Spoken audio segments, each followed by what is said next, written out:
Boa noite, irmãos. Pela graça do Senhor, podemos estar mais uma vez reunidos diante dele em culto. O Salmo 42, versículo 5, nos fala assim: Por que estás abatida, ó minha alma?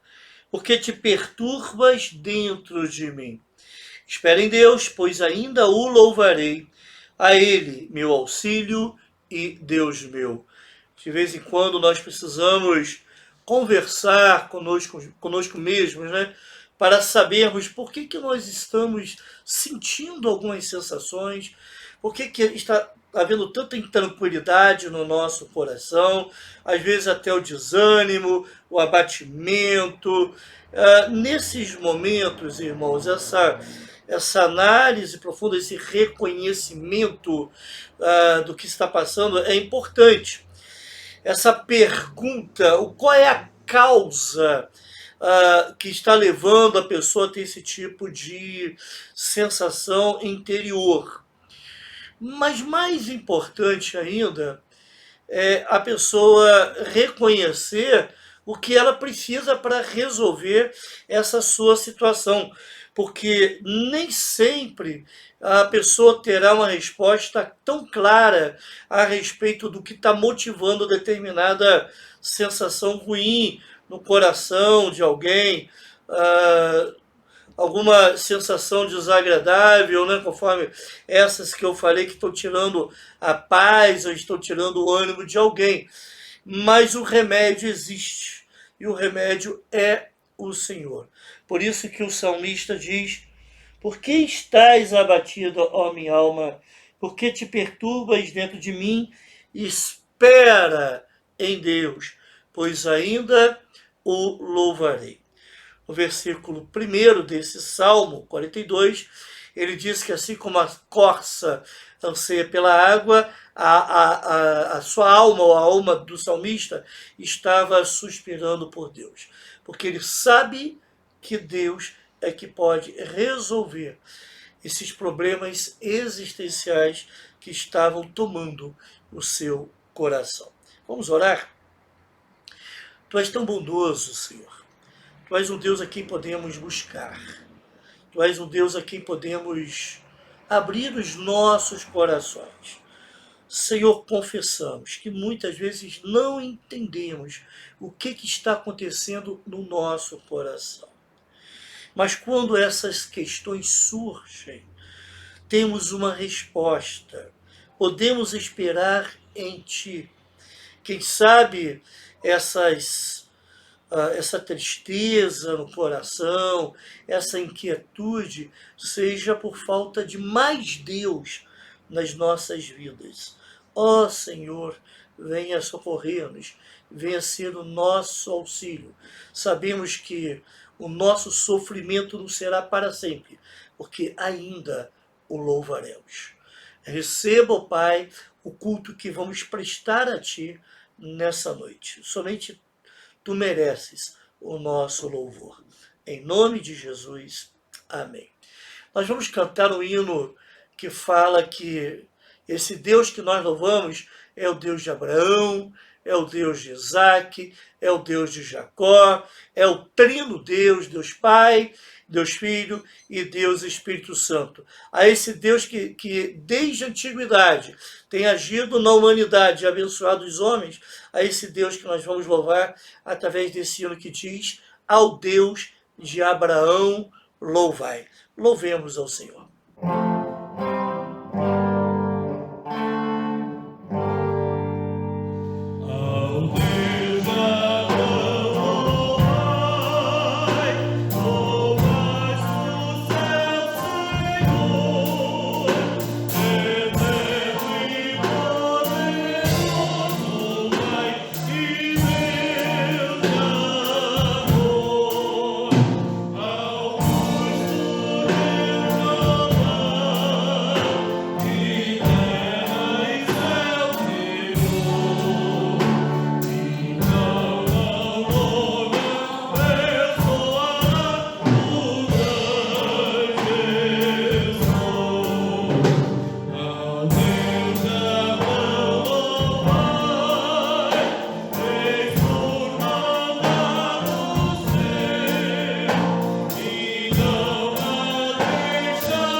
Irmãos, nesse tempo de intercessão que nós vamos agora dedicar ao Senhor,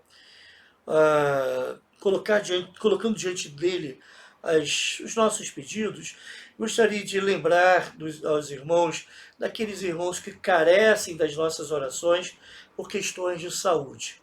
Irmã Vanilda, irmã Docelina, irmã Iris também, tá? Vai passar por uma cirurgia, ou já passou, irmã Marinete, irmão Antônio, irmã Janaína, irmã Alcilene, Ingrid, Rosilane, Jaqueline, irmã Anacleta, irmã Janaína e irmã Dora. São esses irmãos que precisam continuamente das nossas orações devido a lutas constantes que eles têm tido com saúde, irmãos. Nós também vamos fazer alguns agradecimentos e vamos colocar diante do Senhor alguns outros pedidos. Então, ore comigo nesse instante.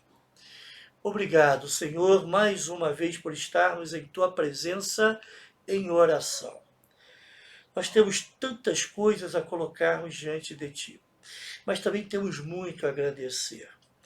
Queremos, ó Pai, pedir agora, nesse instante, primeiramente, por aquele país, aquela região do planeta chamada Tonga, Pai, que foi afetada severamente pela erupção de um vulcão. Senhor, aquele país está destruído. Quantas perdas materiais. Até a última notícia, por falta de comunicação, ainda não se sabia quantas vidas haviam sido perdidas, ó Pai, devido a essa erupção vulcânica. Ó Deus, venha cuidar daquele povo. Derrame a Tua graça e a Tua misericórdia naquele lugar, ó Pai. Venha ajudar, venha socorrer, venha, por favor, confortar corações, venha ajudar na reconstrução daquele lugar, ó Pai, venha ajudar na reconstrução daquelas famílias. Ó Senhor, quanto mais sofremos, mais temos consciência de que precisamos de Ti o tempo todo. Também quero colocar a vida do irmão Ananias, a questão judicial que precisa ser resolvida, o cuidado que tu deves ter, ó Pai, sobre a vida dele. Ajude, ó Deus, esse irmão. Ajude, ó Pai, as dificuldades que está passando, os problemas de saúde. Venha cuidar, ó Senhor, desse irmão, das suas lutas e das questões que estão tomando o seu coração. Ó Senhor, venha ser o provedor dele nesse momento difícil da sua vida. Também, ó Deus, eu quero pedir pelo trabalho de evangelismo através de esportes, orientado, conduzido pelo pastor João Paulo Sentinelli. Senhor, que Tu venhas abençoar esse moço que tem se dedicado nessa visão missionária que ele tem tido, de alcançar as crianças através do futebol. Ajude, ó Deus, a alcançar corações, dando algo mais, uma qualidade de vida melhor, mas também levando a palavra de Cristo, que realmente pode transformar aqueles corações, aquelas vidas, e quem sabe alcançar muitas famílias. Tome, ó Deus, esse trabalho em Tuas mãos. Obrigado, ó Deus, pela vida do Gabriel, da Gabriele, que puderam se casar no último sábado. Que a Tua bênção esteja sobre esse casal, que essa família venha servir como luz para outras famílias, ó Pai, mostrando o que é viver debaixo da graça, o que é espelhar a glória de Deus através do relacionamento familiar. Tome, ó Deus, cada um, marido e esposa, ó Deus, nas atribuições, nas funções que deverão exercer no lar. Seu provedor deles, que nada, ó Pai, venha faltar-lhes. Aproveitamos também, ó Deus, para agradecer pela recuperação da irmã Elisete. Obrigado, ó Deus, pelas respostas fabulosas que Tu nos destes às nossas orações. Ela foi internada com um quadro indicando trombose, tomou a medicação, mas passado alguns dias, quando foi fazer o eco, já não se encontrava mais o trombo. Obrigado, Deus, porque tu operaste maravilhosamente nessa vida. Mas venha cuidar dela também nas questões de saúde que ela precisa tratar. Tome, ó Deus, essa vida em tuas mãos. Ela precisa de ti. E também aqueles irmãos, ó Pai, que nós citamos os nomes, que estão lutando com questões de saúde. Ó Senhor, por favor, venha socorrer, venha dar condições, venha suprir as necessidades, venha abençoar com a tua graça cada situação específica, ó Pai, porque eles precisam de ti. Tome, ó Pai, essas vidas sob os teus cuidados especiais. Nós oramos em nome de Jesus. Amém. Nós vamos cantar, irmãos, um cântico que diz assim: tudo o que sou, tudo o que sou. Todo o meu louvor é para Deus, tudo o que sou precisa ser dedicado para Jesus. Então, precisamos oferecer para Jesus tudo que nós somos. Então, louve o Senhor através desse cântico, orientados pelo Ministério de Louvor da Igreja Batista em Nova Suíça. Louvemos então.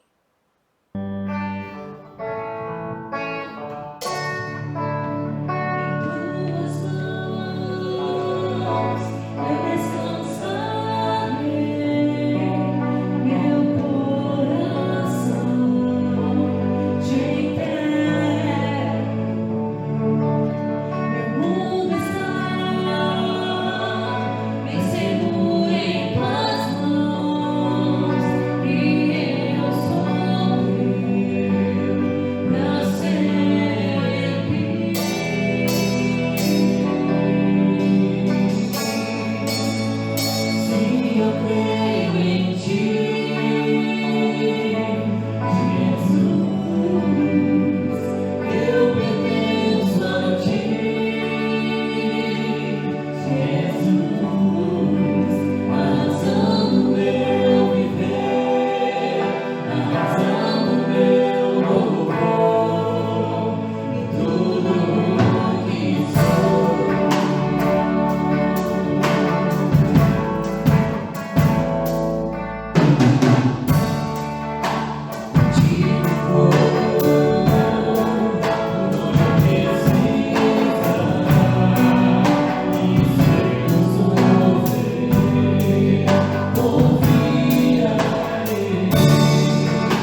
Irmãos, nessa noite nós vamos encerrar o capítulo 28 de Provérbios. Espero que esse estudo desse capítulo tenha sido abençoador na vida do irmão e na vida daquele amigo que está acompanhando essa série de estudos. Hoje nós veremos dos versículos 25 a 28. Então pegue a sua Bíblia, abra a sua Bíblia, o seu aplicativo, no capítulo 28 de Provérbios. Vamos começar então lendo o versículo 25. Vou ler aqui na versão NVI e você leia na sua versão, acompanhe. O ganancioso provoca brigas, mas quem confia no Senhor prosperará. Nessa sessão, nessa parte desse capítulo 28, nós estamos vendo a questão das riquezas, né? O que nós podemos saber sobre as riquezas? Nós vimos na semana passada que muitas vezes a busca pelas riquezas, ou pela riqueza, né? Vou usar aqui no singular, ela é movida por um coração invejoso, um coração cheio de cobiça, cheio de ganância. E o texto está dizendo justamente isso. O ganancioso ou cobiçoso, ele provoca brigas. Irmãos, não tem como dissociar a busca desmedida, desproporcional, irracional até, por riquezas, de conflitos que muitas vezes vão surgindo pelo caminho. Porque o cobiçoso, ele não se satisfaz com o que tem. Ele busca também aquilo que o outro tem para si. Ele quer ter tudo. Ele é insaciável. Então, nessa busca por riquezas, e até por riquezas que o outro tem, ele vai provocar uma série de contendas, vai criar cada vez mais contendas para justificar a sua preguiça. Muitas vezes esse ganancioso, ele prefere brigar com o outro de alguma forma para extrair do outro a riqueza que ele tem, alguma vantagem que ele tenha para si, do que realmente botar a mão na massa, fazer aquilo que o outro faz para ter a sua riqueza, ou então aquilo que ele fez para alcançar essa riqueza. Então, meu irmão, o ganancioso ele gosta mais de lutar de forma negativa para obter algum tipo de riqueza do que de fato trabalhar, suar a camisa, né? Aliás, a riqueza obtida de modo fácil é a melhor coisa para um coração ganancioso, um coração invejoso. Porque normalmente o cobiçoso que obtém esse tipo de riqueza, ele se acha a pessoa mais esperta, mais inteligente, mais sábia do mundo. Então, nessa busca por riquezas dessa forma, ele acaba ferindo as pessoas, levantando contendas, além de falar, de ferir as pessoas com palavras, esse ganancioso, ele acaba ferindo também com atitudes. Mas o fim desse ganancioso será a pobreza, porque o texto nos fala que a quem vai prosperar não é o ganancioso, mas aquele que confia no Senhor. Aquele que confia no Senhor. Aquele que confia na bênção do Senhor, no cuidado do Senhor, na sabedoria do Senhor, mas também confia nas suas promessas. Eu gosto muito de pensar que essa riqueza desse temente a Deus ultrapassa os valores materiais. os bens materiais que se possa ter nessa vida. Mas, por outro lado, também eu entendo que Deus não deixa de abençoar aquele que o teme. Eu tenho visto, e acredito que você também, que tem crente muito mais próspero, mesmo tendo muito menos do que algumas pessoas, do que aquele que não teme a Deus com muitas riquezas, mas ele não prospera. Mas, pastor, como assim, pastor? É porque nós estamos tão voltados para as coisas desse mundo que nós começamos a medir a prosperidade pela quantidade de dinheiro que a pessoa tem numa conta bancária, pelos bens móveis e imóveis que ele tenha, mas isso não é a forma correta de se medir a prosperidade de alguém. Essa prosperidade, ela é uma prosperidade emocional, ela é uma prosperidade em sabedoria, ela é uma prosperidade em conhecimento de Deus, ela é uma prosperidade espiritual. E essas coisas não são mensuráveis de maneira tão fácil quanto o dinheiro que se tenha lá na poupança ou investido em algum outro tipo de coisa. A prosperidade da vida de um ser humano, de um homem, de uma mulher, não pode ser medida pelo tamanho da sua conta bancária. Mas eu tenho percebido que, até mesmo economicamente, aquela pessoa que vive com menos e teme o Senhor, ela se sente satisfeita. Pastor, ela passa por privações? Passa. Ela passa por dificuldades? Passa. Mas o coração dessa pessoa está guardado. A vida dessa pessoa será suprida por Deus.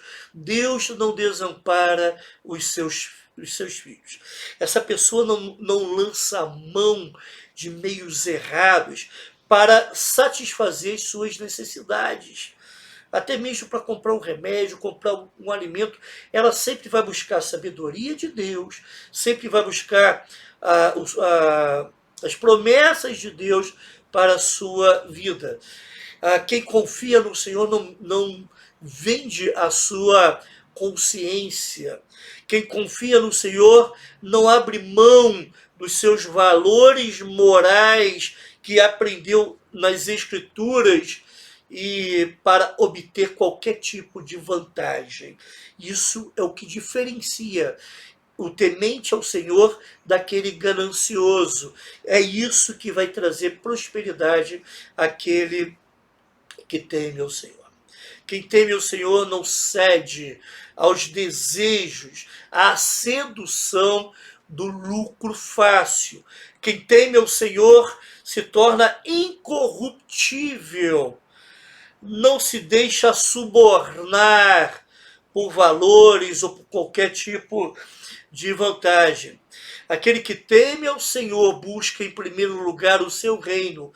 Com isso terá as suas necessidades satisfeitas e terá a sua alma suprida. Como é bom temer ao Senhor. Não custa lembrar o texto de Mateus capítulo 6, versículo 33. Buscai primeiro o reino de Deus e a sua justiça, e todas estas coisas vos serão acrescentadas. O comer, o beber, o vestir. E é isso que nós precisamos. Mas antes, você tem que buscar em primeiro lugar o reino de Deus e a sua justiça. Buscar em primeiro lugar o reino de Deus é fazer com que esse reino de Deus, fazer com que Cristo reine no seu coração e na sua vida. E a sua justiça é fazer tudo aquilo que agrada ao Senhor. Infelizmente, os cuidados dessa vida têm roubado o coração de muitos crentes. E esses crentes cuidam mais das coisas da vida do que do reino de Deus. Buscam mais as coisas da vida do que buscam o reino. Com isso, eles sentem uma compulsão constante de ficarem o tempo todo correndo atrás para ter as coisas, enquanto porque a sua alma, o seu coração não está satisfeito, porque Cristo não tem a devida centralidade.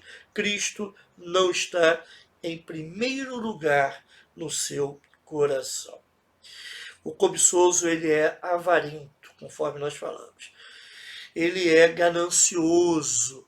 Com isso, a sua vida se enche de amargura.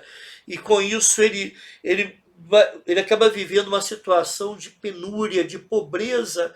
Às vezes, em meio à riqueza, ele sente falta. Ele se sente pobre. Sente que estão faltando coisas importantes na sua vida. Mas aquele que confia no Senhor, ele se alegra, ele prospera em todos esses aspectos imateriais que eu falei, mas também tem as suas necessidades supridas, pela promessa de Deus sendo cumprida na sua vida.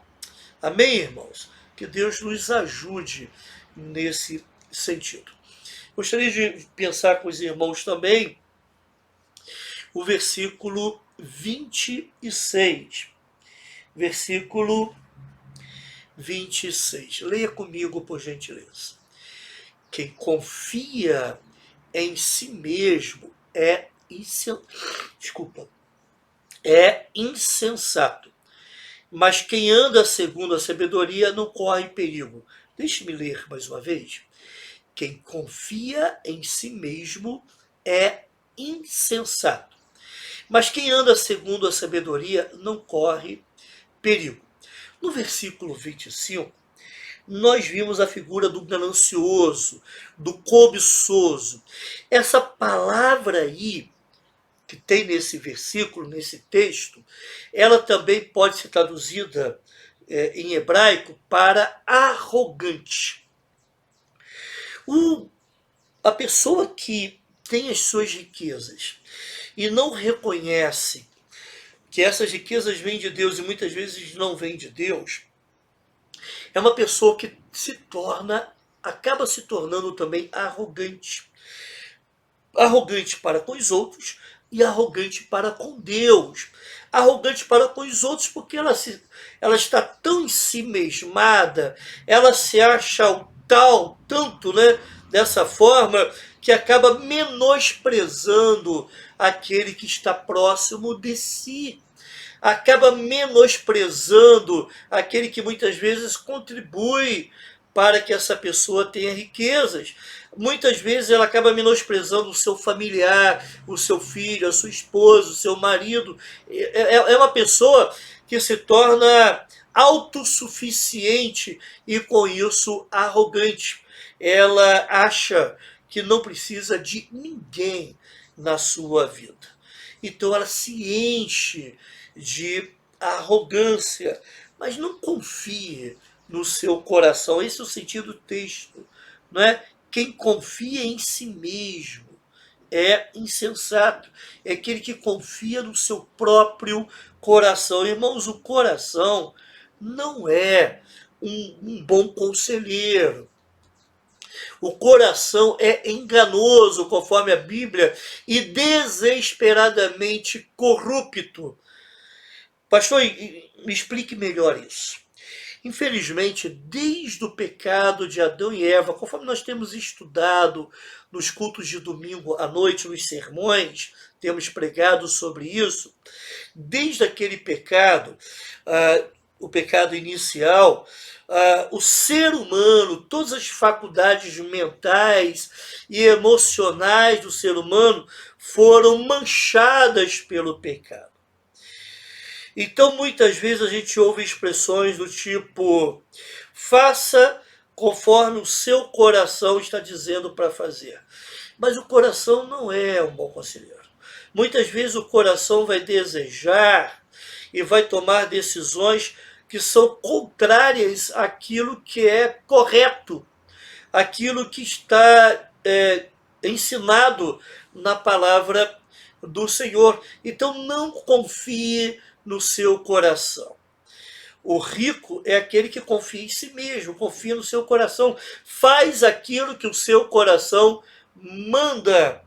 Mas a Bíblia também ensina que do coração que procedem os maus desígnios. Isso lá no Novo Testamento, numa consonância perfeita com os ensinos do Antigo Testamento. De onde nascem as guerras? Tiago fala isso. De onde nascem as lutas, as contendas, o adultério? Todo o pecado nasce num coração. Então o coração, ele precisa ser transformado. Nós não podemos confiar o tempo todo no nosso coração. Por isso é que o crente, frequentemente, ele ora para que Deus transforme o seu coração, para que o Espírito Santo tome o seu coração. Paulo diz lá em Colossenses que a palavra de Cristo deve habitar em nós ricamente. Por quê? Porque quando a palavra de Cristo habita em nós, ela toma o nosso coração, nós passamos a desejar as coisas de Deus, aquilo que Deus deseja. Esse é o ideal bíblico. Agora, aquele que é autossuficiente, aquele que é ganancioso, aquele que é rico, ele não se importa com Deus. Ele diz lá no seu coração: eu não preciso de ninguém, eu não preciso nem de Deus. Tanto é que, muitas vezes, a busca por riquezas afasta as pessoas de Deus. Não é incomum pessoas buscando ter se afastarem da presença do Senhor. Se afastam dos cultos da igreja, das reuniões da igreja, tem uma vida devocional muito falha, ou às vezes é uma mera rotina, não tem uma comunhão crescente com o Senhor, não aumenta, não progride no seu conhecimento de Cristo. Então, meu querido irmão, meu querido amigo, não se deixe seduzir pelo seu coração. Um filósofo chamado John Locke disse que o homem é o produto do meio. Você já deve ter ouvido isso. Isso é de uma asneira profunda. Muitas vezes essa ideia ela é usada para justificar os atos maus do ser humano. Eu me lembro de uma história que eu vi há algum tempo atrás. Os gêmeos, né? Eles, aliás, dois irmãos, perdão, não eram gêmeos. Dois irmãos, eles foram criados na mesma família, passando por situações de dificuldade, passando por situações de agressão familiar, de violência, de vícios. Um se entregou a esse tipo de coisa. Ele simplesmente replicou aquilo que ele tinha aprendido. O outro falou, e com certeza buscando a Deus, ele disse: eu não quero isso para mim. E caminhou numa direção completamente oposta. Buscou uma vida reta, uma vida íntegra, buscou formar uma família e agir de forma correta, saudável com os seus familiares. Bom, se o homem é fruto do meio, por que comportamentos diferentes acontecem? O que eu e você, aliás, que o mundo precisa entender, que o ser humano não é o produto do meio, mas ao contrário, o meio é o produto do ser humano. Irmãos, a corrupção na sociedade existe porque o ser humano, o coração humano é corrupto. Quantos atos enganosos, quantas escolhas erradas, quantas vezes as pessoas que reclamam da corrupção nas esferas governamentais são corruptas também no seu dia a dia. Quantas vezes isso acontece? Eu flagrei uma conversa num grupo de WhatsApp, né? E essa pessoa não escondeu isso. Então, havia uma entrega de cesta básica lá na escola que eu trabalho, e o aluno disse assim: eu fui lá, peguei, e depois minha mãe foi lá e pegou de novo. Né? Houve um descontrole lá, com certeza, é um movimento grande, e a gente tem que entender que, às vezes, nesse movimento, algumas coisas escapam. Mas por que tem necessidade de controle de quem pegou, de quem não pegou a cesta básica? Porque, infelizmente, nós sabemos que as pessoas são corruptas. Então, aquela mesma pessoa é capaz de voltar e pegar várias cestas básicas, mesmo que isso signifique a falta que vai fazer para uma família. É isso, irmão. Infelizmente, é essa a realidade, meu amigo. A corrupção na sociedade não vem de fora, vem do próprio ser humano. Não é o poder que corrompe, mas o poder revela as pessoas que já foram corrompidas. É isso. Na realidade, a pessoa não é pecadora porque peca. Ela peca porque é pecadora. Isso faz parte da sua natureza adâmica. Então, não são os meios políticos, não são as linhas políticas, os programas de governo que vão mudar a sociedade. Não são. Não creia nisso. A sociedade não vai melhorar enquanto as pessoas não melhorarem. E a única forma dessa sociedade melhorar é através da transformação que Cristo promove nos corações. Pastor, então está querendo dizer que a pregação do Evangelho também é um ato político? Bom, vamos lá, vamos devagar. Em primeiro lugar, a pregação do Evangelho é para que a pessoa saia da condenação eterna, a que ela já está destinada, e Cristo a salve dessa condenação, e ela se torne filha de Deus e passe a viver eternamente com Deus, em primeiro lugar. Em segundo lugar, a salvação é para promover uma transformação no indivíduo que tinha práticas erradas, vivia em vícios, vivia fazendo escolhas erradas para a sua vida e agora vai viver de acordo com a orientação do Senhor. Mas também a gente não pode fugir do fato de que quanto mais pessoas sendo transformadas pelo poder do Evangelho, mais justa vai se tornando a nossa sociedade. O problema é que, em prol, né, de uma filosofia de enchimento de igrejas, um evangelho estranho tem sido pregado. Pessoas que têm dito que são evangélicas, gostam muito dos cultos, frequentam até, gostam muito daquilo que acontece lá, mas não têm o seu comportamento mudado. Não se revestem do novo homem, como Paulo ensina. E são pessoas que, infelizmente, continuam agindo iguais aos incrédulos, aqueles que não creram em Cristo como seu único e suficiente Salvador e Senhor. Infelizmente, irmãos.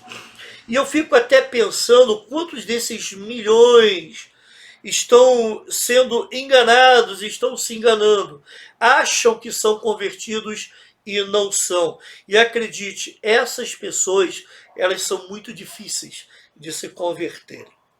Não faz muito tempo estava visitando um trabalho evangelístico, visitando de casa em casa.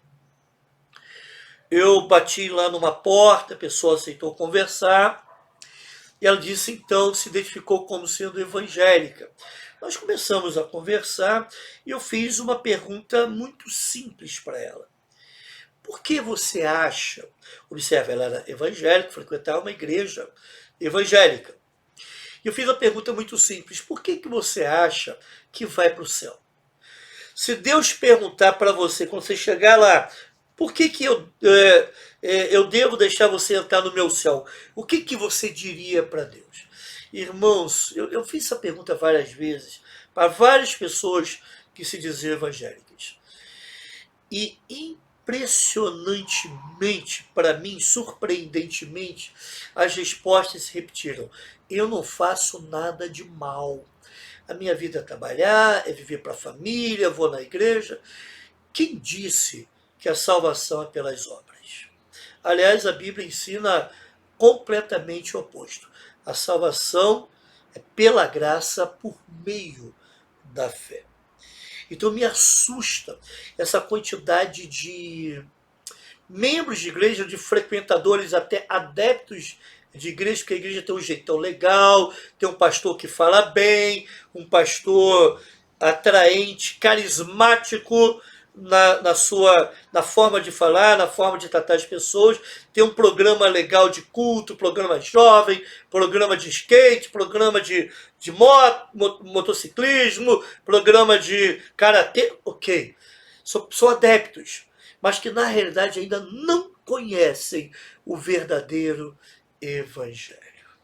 No dia que conhecerem, serão transformados. Então, quando esses milhões de pessoas no Brasil conhecerem que se dizem evangélicas, conhecerem o verdadeiro evangelho, aí sim aí sim a sociedade vai perceber uma mudança muito positiva. Mas para isso elas precisam ser discipuladas de forma correta. Confiar em si mesmo não é o melhor caminho.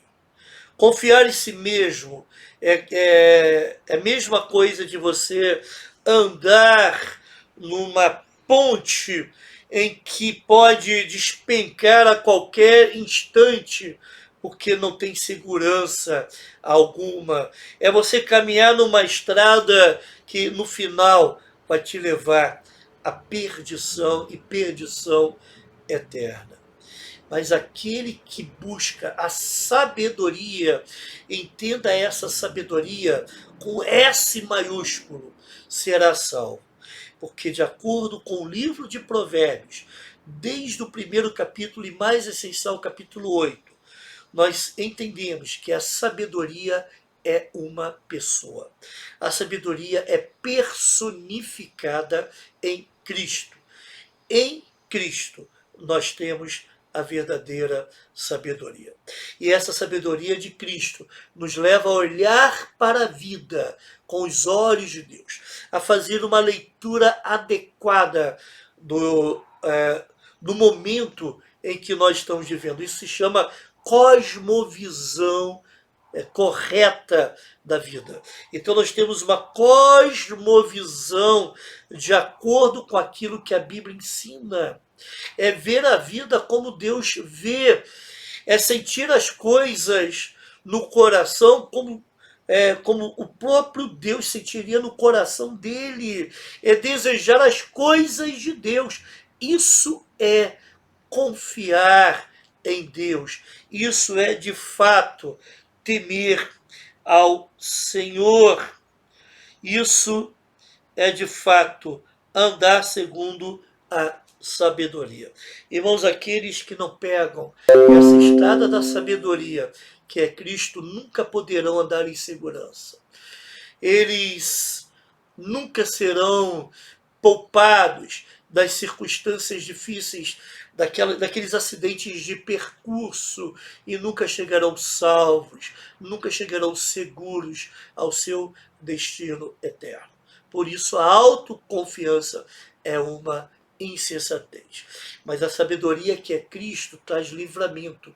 Ela nos conduz para a glória. Que coisa maravilhosa. É crer em Cristo, é confiar em Cristo. Vamos ler também o versículo 27, meu irmão. Ainda no caminho, nesse pensamento a respeito da riqueza.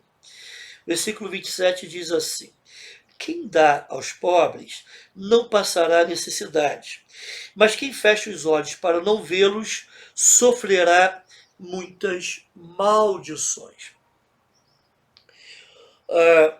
O ganancioso, aquele que é cobiçoso por riquezas, ele não vê as necessidades das pessoas à sua volta.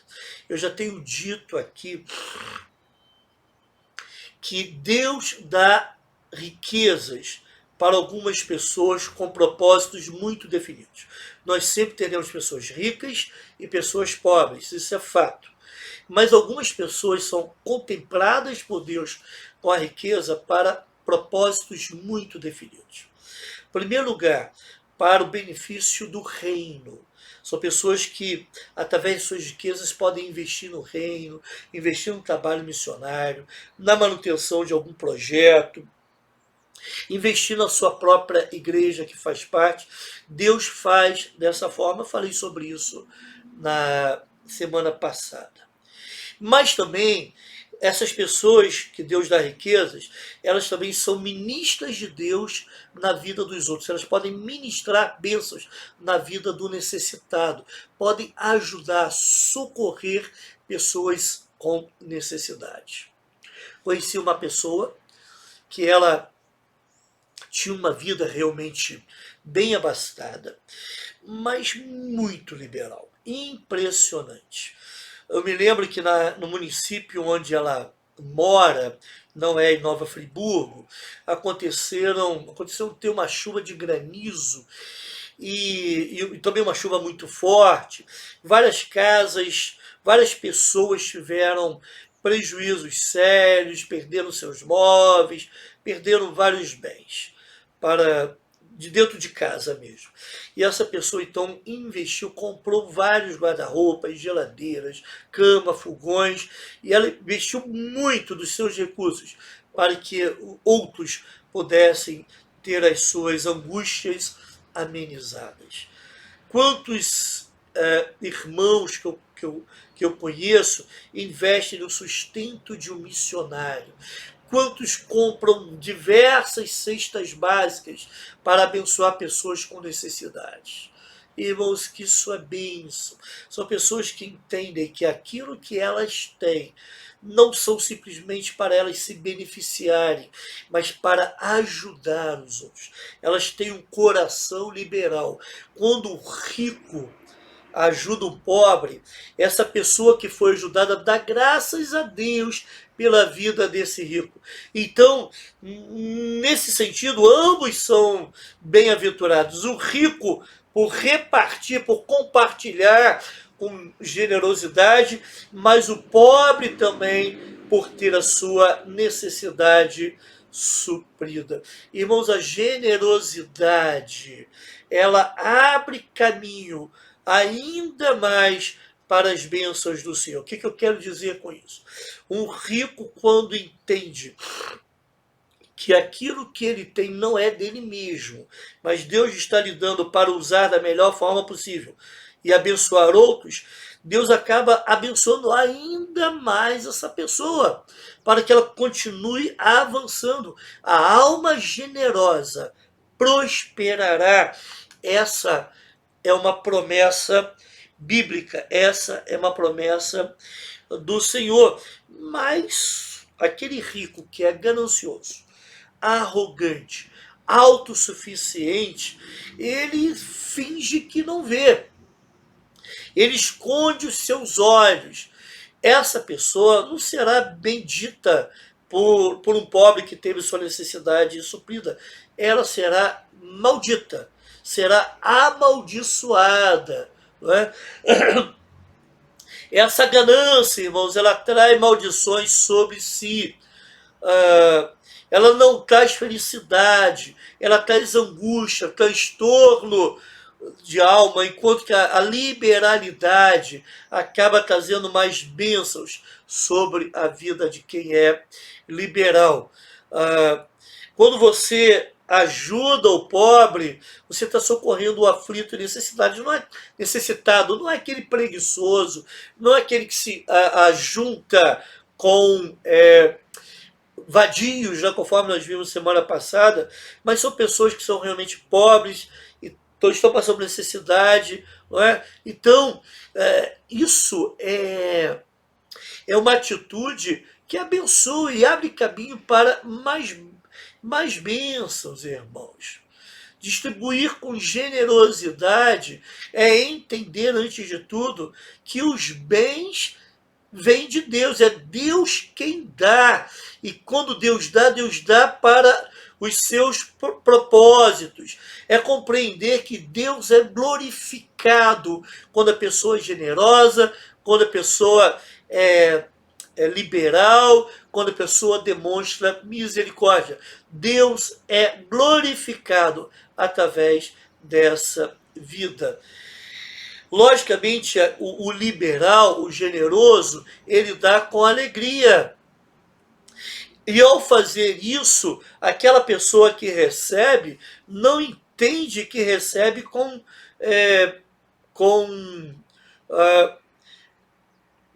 a alegria do outro em dar. Não é? Na verdade, o que eu quero dizer é que a pessoa que recebe, ela precisa receber com gratidão pela bênção de Deus e pela vida do outro. É isso que eu quero dizer agora. Logicamente que isso advém da alegria que o outro dá também em receber, em oferecer e compartilhar os seus bens. Irmãos, por incrível que pareça, tem muita gente que pede as coisas, ela acha que você é obrigado a dar. Eu já recebi pessoas assim. E eu já fui afrontado por pessoas assim que acham que a igreja é obrigada a dar. Simplesmente porque antes de dar, interessante que agora sumiram, né? Quando entrei na IBEM, cheguei na IBEM, toda semana, e tinha uma pessoa lá que sempre voltava, né? E eu comecei a fazer algumas perguntas, sondar alguma coisa sobre a vida da pessoa. Ela sumiu. Mas, infelizmente, quando eu fui afrontado, porque simplesmente colocava a pessoa, começava, antes de dar aquilo que ela está pedindo, perguntar o que ela está fazendo, como é que é a vida dela, o que aconteceu para ela estar nessa situação, oferecer a ajuda que eu entendia que seria importante naquele momento, mas as pessoas muitos não olharam isso com bons olhos, se sentiram ofendidos e até entendiam que a igreja tinha que dar aquilo que elas estavam querendo, sem levar em consideração outros aspectos. E muitos até, quando recebiam, não demonstravam a gratidão devida. Por quê? Porque entendiam que era obrigação da igreja, obrigação de quem abençoou. Porque quem pensa dessa forma não vai corresponder com uma atitude de gratidão. Então é algo muito complicado, é algo muito sério. Nós precisamos dar com liberalidade, mas também precisamos identificar o tipo de ajuda que o outro está precisando e se haverá a devida gratidão nesse coração. Gratidão a Deus e gratidão àquele que está oferecendo o recurso. Então, quem dá, deve dar com alegria, mas quem recebe, deve receber com gratidão. Tá bom, meu irmão? Vamos então ver o último versículo, o versículo 28. O texto diz assim: quando os ímpios sobem ao poder, o povo se esconde, mas quando eles sucumbem, os justos florescem. Na realidade, eu já falei bastante sobre esse tema em outros versículos, e está retomando muito a ideia lá do versículo 12, né? que diz assim: quando os justos triunfam, há prosperidade geral, mas quando os ímpios sobem ao poder, os homens tratam de esconder-se, não é? Aqui está falando sobre aqueles governantes truculentos, conforme já falei em outros estudos, que oprimem o povo, que tratam o povo como se fossem subalternos, submissos. Então as pessoas, em meio a esse tipo de truculência, eles se escondem. Muitos deixam de...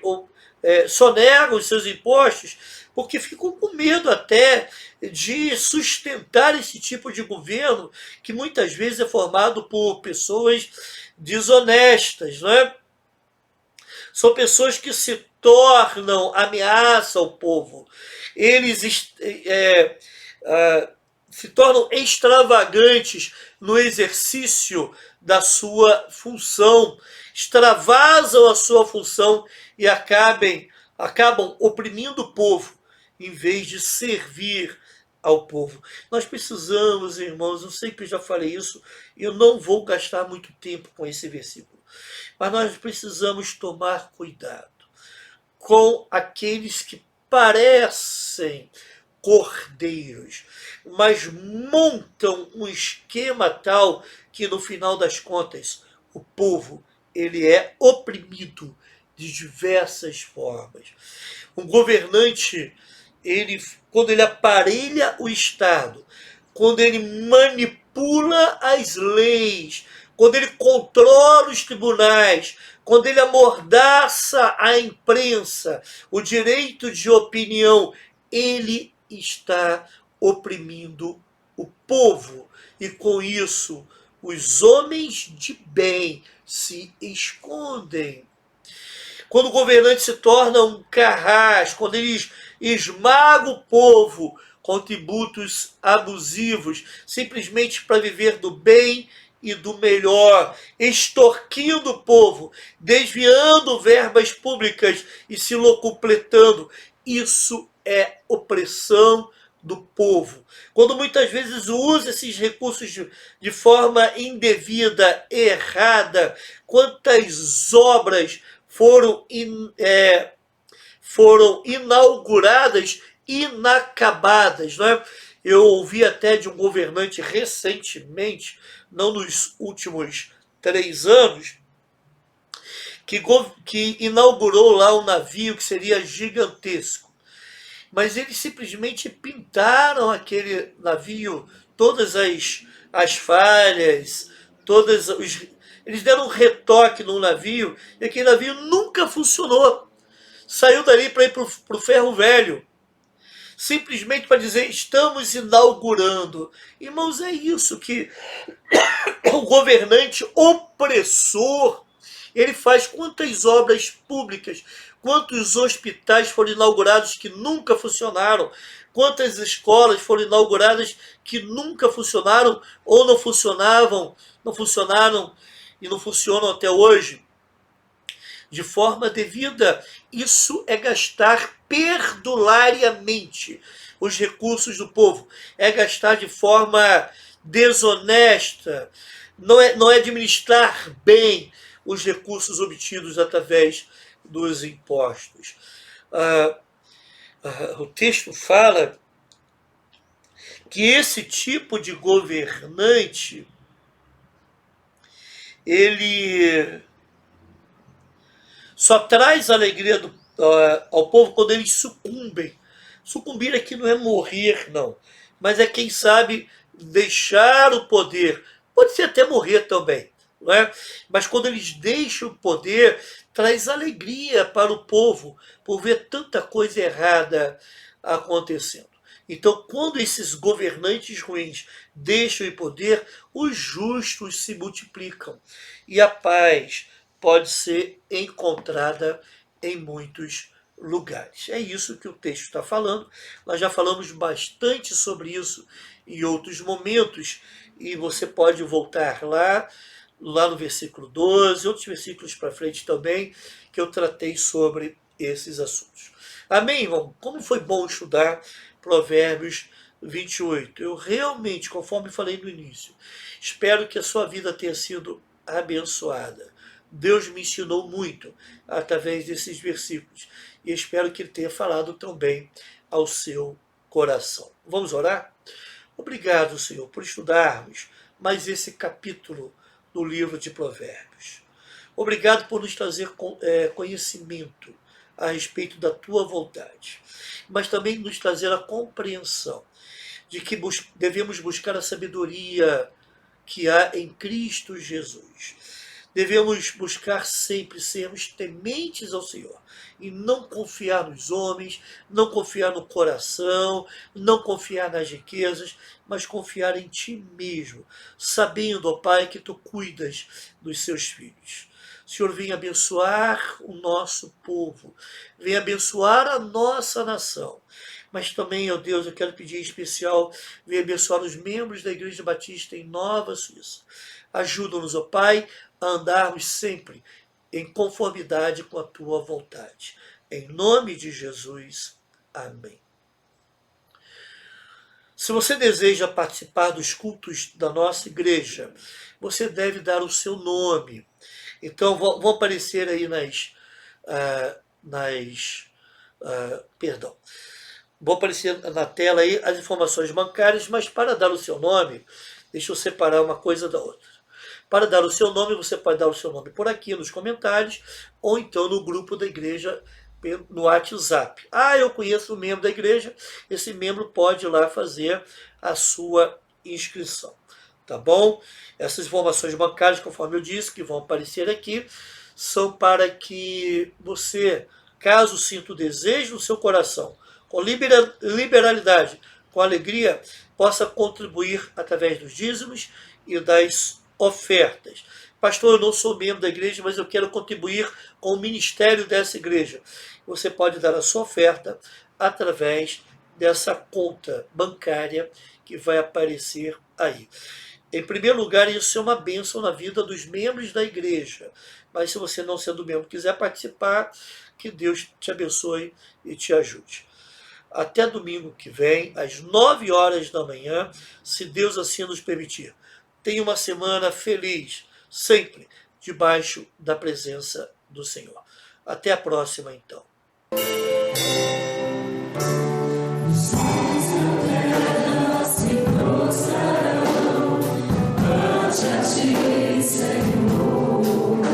Senhor,